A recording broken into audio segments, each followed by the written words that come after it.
Pesquisadores alemães apontam para a tendência do aumento de ações violentas de extrema-direita. Segundo eles, nos últimos anos, o número de vítimas de ataques terroristas causados por governos extremistas na Europa, na América do Norte, na Austrália e na Nova Zelândia aumentou significativamente. A nossa equipe preparou uma reportagem sobre o assunto. É com você, Ana. Obrigada, Gabi. Que o extremismo faz parte da nossa humanidade desde o início dos tempos, isso já sabemos. Porém, com o passar dos anos, ele vem aumentando cada vez mais em uma proporção cada vez maior. Em 2017, tivemos 2 casos. O primeiro, de um homem que tentou atropelar um grupo de muçulmanos com uma van que estavam indo à mesquita em Londres.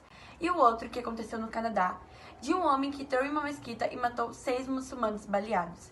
E esses são apenas alguns dos muitos exemplos que temos. Mas afinal, o que são governos extremistas? Bom, governos extremistas são aqueles que adotam ideologias que fazem uso de medidas extremas e radicais para tentar solucionar aquilo que eles julgam como problemas sociais. Seus adeptos geralmente utilizam diversas formas de violência para tentar impor autoritariamente de uma forma radical seu posicionamento e sua visão de mundo sobre uma sociedade inteira. Para forçar essa ideologia, muitos governantes costumam modificar crenças para tentar justificar esse novo posicionamento que está sendo imposto, o que faz com que eles forcem a população a acreditar naquilo que eles julgam certo e como verdade absoluta. O extremismo marcou boa parte de nossa história e trouxe junto consigo a perseguição, violência, ideais discriminatórios e de superioridade. Como exemplos, podemos citar a caça às bruxas e o nazismo, que perseguiram e dizimaram grupos, deixando milhões de mortos. Além de casos mais recentes, como o 11 de setembro e o ataque ao jornal francês Charlie Hebdo, ambos ataques terroristas, que deixaram, respectivamente, 2.977 e 12 mortes, com 5 gravemente feridos. Os números de ataques racistas cometidos por ativistas de extrema-direita não param de subir. Na Alemanha, esses ataques cresceram em 27% no ano passado, somando 790 incidentes divulgados. Entre os ataques, houve 677 atos de violência e cerca de 20 tentativas de homicídio. Algumas partes da população alemã continuam a promover e espalhar propaganda de conteúdo racista e o uso de símbolos como a suástica.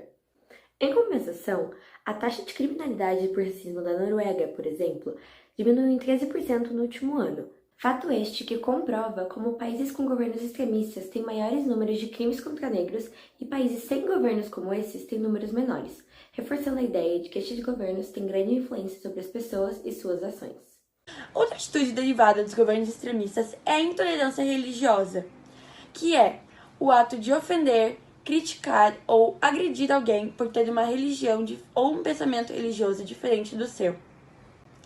Os governos extremistas buscam deixar todas as mentes iguais, com uma única visão do mundo possível, onde todos têm que ter a mesma religião, além de que eles buscam acabar com qualquer outro tipo de opinião. Segundo o artigo 18 da Declaração Universal dos Direitos Humanos, toda pessoa tem direito de liberdade de pensamento, consciência e religião. Esse direito inclui a liberdade de você poder escolher a religião que você quer e o direito de manifestá-la onde você quiser e quando você quiser, seja em público ou em particular, sozinho ou com muitas pessoas. Outra característica é a discriminação de gênero, que acontece, por exemplo, no Afeganistão sob o governo talibã. O grupo invadiu e tomou o país no ano passado, mas nos anos anteriores, quando governavam, mulheres não podiam sair de casa sem a companhia de um homem, deveriam usar a burca e após a puberdade já não podiam mais ir para a escola. Isso exemplifica a visão errônea de que mulheres não possuem relevância social, que devem apenas se casar, cuidar dos filhos e da casa.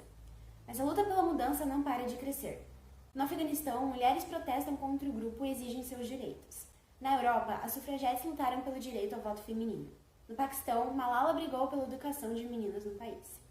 E essa batalha não é de hoje, e ela vai continuar enquanto for necessário. E os fatos não param por aí. O controle da informação e a falta de liberdade de imprensa são traços de governos extremistas, como mostra o professor Jair Castro, do Colégio Marista Paranaense. Então assim, né, pessoal, existem N formas da gente ver o extremismo dentro de governos em vários países do mundo. Tem aquele extremismo mais político, né? Aquelas ditaduras que vocês estudam em história. Tem o extremismo religioso que a gente vê em alguns países do Oriente Médio. Então tem várias formas de enxergarmos isso. Porém, o que todos eles têm em comum são algumas coisas. Por exemplo, a falta de democracia, é claro. a falta de participação da população nos processos políticos desses países. Às vezes, fiquem atentos, hein? Você pega, por exemplo, uma Síria, você pega, por exemplo, uma Bielorrússia, até tem eleição. O povo vai lá e vota. Mas são eleições, pessoal, onde, né? A fraude acontece de maneira constante. Então a pessoa sempre é eleita. Um exemplo, o presidente da Síria, ele foi eleito recentemente aí com 100% dos votos. Então, quer dizer, ninguém votou contra o cara. Então, obviamente que as eleições ali, elas são fraudadas. É para quê? É para passar uma impressão de que não, o povo está votando, o povo está participando, quando na verdade não, é uma maquiagem. É um governo extremista. É um governo autoritário, com uma maquiagem de participação política. Então, a primeira coisa que você vai ver é essa falta de democracia, é essa falta da participação da população no processo político. Uma outra coisa importante, né, um detalhe para chamar a atenção, o controle da mídia, pessoal. O controle da mídia, a falta de liberdade de expressão, a falta de liberdade de imprensa. Então, o controle da mídia faz com que seja feita uma lavagem cerebral no país. Então, as pessoas elas ficam à mercê, muitas vezes, de notícias ali sem cunho científico, né? A famosa fake news, a famosa desinformação. Então, cria-se toda uma atmosfera mentirosa dentro do país. É mais ou menos o que a gente vê na Coreia do Norte, né? Então, na Coreia do Norte é feito todo um controle de mídia, né, todo um controle da informação, onde muitas vezes o que é passado é que não, tá tudo bem, tá tudo legal, tá tudo ok, quando na verdade tá tudo ruim, tá tudo mal, tá tudo péssimo. Então são algumas formas da gente identificar esses governos autoritários, esses governos extremistas. Como disse o professor, governos extremistas também estão relacionados à falta de democracia e à falta de participação na mídia, onde a população não tem praticamente nenhuma intervenção, o que é uma situação preocupante nos dias de hoje. Bom, ficamos por aqui. Boa noite e até amanhã.